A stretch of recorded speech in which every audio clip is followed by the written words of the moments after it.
Not, not really. Not the problem isn't here. The problem is in the mind, but it's not here.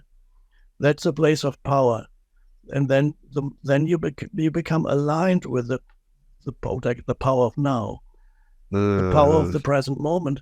So which is the power of consciousness itself, beyond the ego, far far more powerful. The ego is only it's like the reflected light, that like the moon reflects the light of the sun, and the ego reflects the light of consciousness.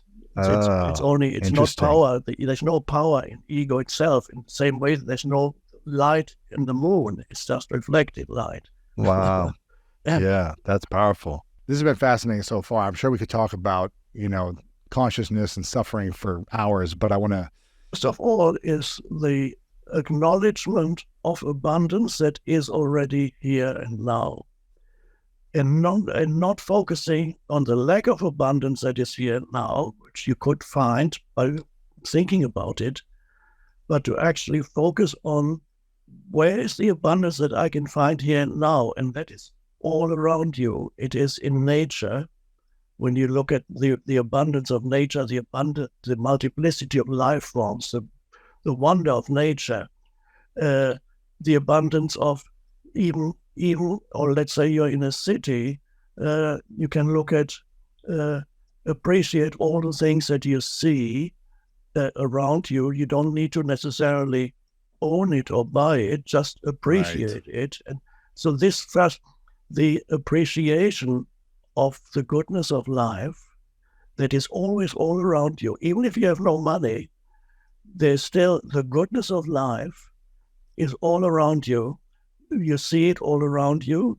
The sunshine, I mean, the sun is the ultimate symbol of abundance because it gives energy of itself almost eternal. I mean, eventually the sun will die, but as far as we are concerned, it's virtually eternal.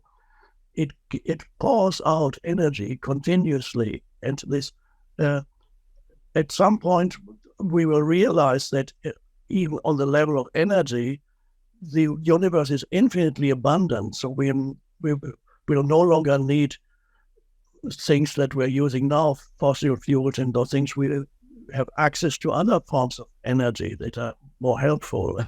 But Right. the abundance is all around you. Let's say you're past in the city, you're walking past a flower shop, and you look at, wow, such beauty, appreciation, even to seeing a beautiful man or woman, or nice, or even a beautiful car.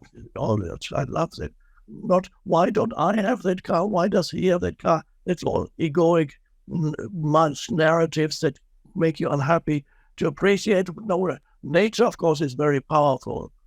And then you to appreciate the aliveness in your body, that you're breathing, and you can actually feel that your body, many people can't feel that. I call it the inner body awareness.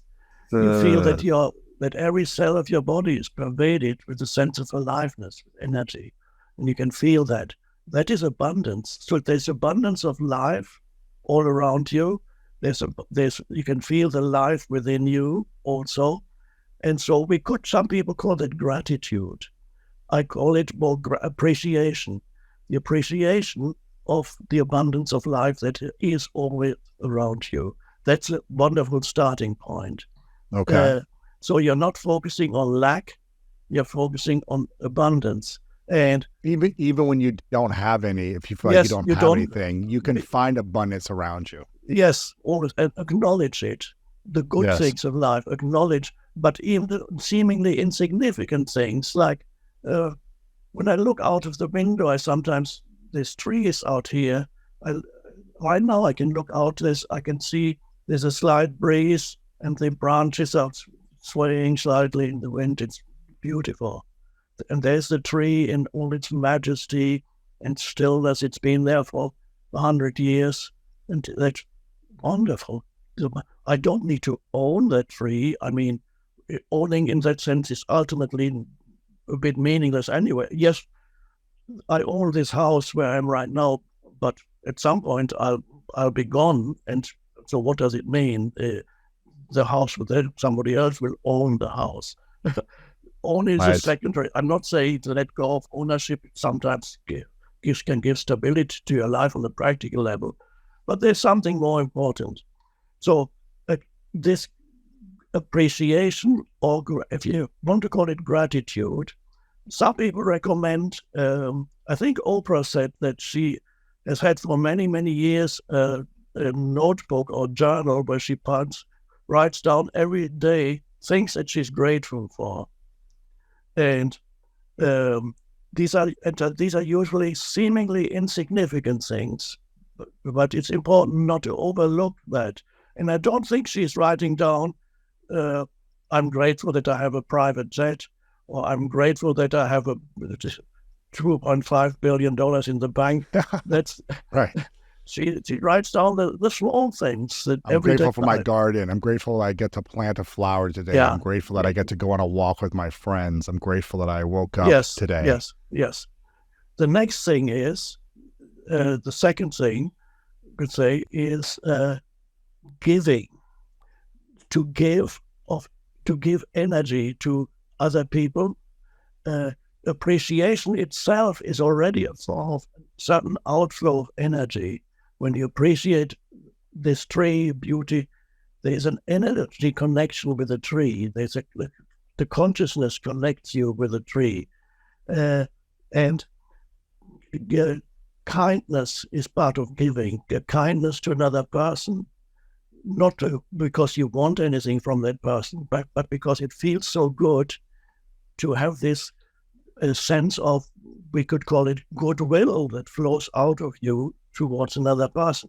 Even if you just hold the door open for somebody, or it's a remark, or that's what's lovely, I love your dress, or whatever you say, if it's genuine, or to say an encouraging word to somebody, or to whatever it may be, a smile, or smile at somebody. Even that is a form of giving. This connection with another. Kindness is a very powerful thing. So you are giving. You're not. The more you give, then it's in the law of attraction or nature. It's as you give, it must come back to you in another form. But it doesn't work if you give out of an obligation that you feel you should be giving, or it needs to be a genuine sense of wanting to give and feeling how good it feels to give, not because mentally you feel you always need to help people, because otherwise you don't think of yourself as a good person or something. That's all mind stuff. But to experience how good it feels to give. So we have, on the one hand, appreciation, gratitude and appreciation are kind of same. Then giving every day of in whatever form, and the next thing is that obviously Jesus already in one sentence, one could say, told us the essence of manifesting and how it works. And he said, whenever you pray for something that you want, believe that you already have it and it will be given to you. Yes. There's the key. Now, the important thing is, he did not say, believe that you will have it. He said, believe that you already have it. Now, this may not be immediately clear to people. How do I do that? How do I believe that I already have it when I know that I don't have it? Right. How do you get that belief of having it before knowing, feeling, tasting, smelling the thing that you want? Yes. So you feel the thing. It is already a mental reality in your mind. How do you feel now that you have it in your mind? How does it feel? And this feeling is really where the power of manifestation lies. But what is that feeling? Because that feeling of having it already and feeling this deep sense of satisfaction is really connecting with the deeper power within yourself, which is the power where all sense of aliveness originates there. It's a deeper sense of aliveness that comes from consciousness itself. So Right. you might believe it might differ from person to person. One person might think, okay, what I want is a big house with overlooking the ocean or whatever, and then you feel yourself you're already there, experiencing that. Another person might think, well, what I want is to have this great a company that does good things in this world, and I'm at the end. How does that feel? But you might find that the feeling is actually basically always the same, whether your mind says, that's a house overlooking the ocean in Hawaii, or the other person says, well, this is the company that I'm the head of that's doing great things in this world. The feeling is basically the same feeling. And the feeling is a feeling of fullness of life. Yes. Of completeness. That is power. So when you feel this feeling of fullness and then you associate it with a mental image, that is the power of manifestation there. But the feeling itself is beyond the mental image and is beyond whatever form you are able to manifest in this world, because that is the feeling of the inherent sense of aliveness that comes when you go deeper into yourself and experience the presence that you are. And this to know yourself as the presence is inherently joyful and powerful. To know yourself as so, and that is, you manifest from a place of fullness, not from a place of lack. Right. The fullness is already there.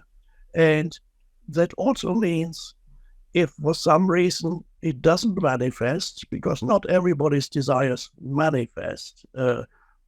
I mean, I don't know if it's still happening. LA, for example, if you go to any good restaurant in LA, it's more than likely that the waiter or waitress will be actors waiting for their big breakthrough. Yes. And then it's just not possible for so many people to have the big breakthrough in LA as actors. Some may do, a few may do, but most probably won't. But they they probably have other breakthroughs that perhaps are much more important than what their ego tells them is important.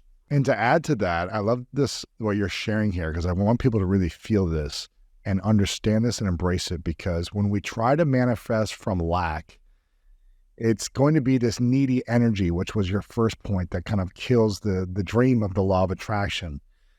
And when we manifest from a place of fullness, like you spoke of, like feeling a feeling of fullness, wholeness, excitement, abundance, joy inside of us, and if it doesn't happen, if that dream doesn't come to us in the next year or 5 or 10 years, then we've lived a full, rich life every moment till that moment. Like we've lived a full year of feeling excited and passionate and good about ourselves. And that energy is magnetic. You will draw in great people, partners, relationships, opportunities that maybe you couldn't have dreamed of, because the energy you gave into the world, like you talked about. And I think that's the big point for me, is the dream and the idea that you have, maybe your ego wants, maybe you won't have it. But man, you'll live a great, beautiful, rich life in the process of pursuing it. Very good point. So in other words, the journey is what matters. The arriving at some destination is the end point, but it's secondary. The journey is always the journey. It's always now. That's what matters.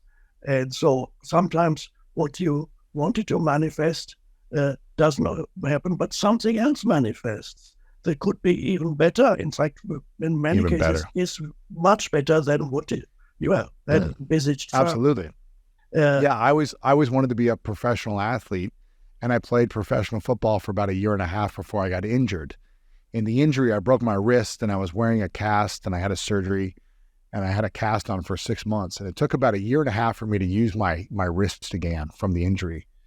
And during that time, I was in a state of extreme sadness and a loss and a grief of this identity that I once had and this dream that I once had that I was working so hard for my whole life to manifest, to create. And then all of a sudden, this injury broke my abilities to do that. And I remember thinking, what am I going to do with my life? Like, what's the point? 23, 24 years old. I'm like, what am I supposed to do now? And it led me to this journey that I'm on now, doing this interview series and podcast for the last 10 years, that I'd much rather have this life than the life of a professional athlete now. Like, and sometimes, like you said, going back to the beginning of this, if we can accept and surrender in the positive way to see what good can come, it may be challenging in the moment, but it's been a blessing since then.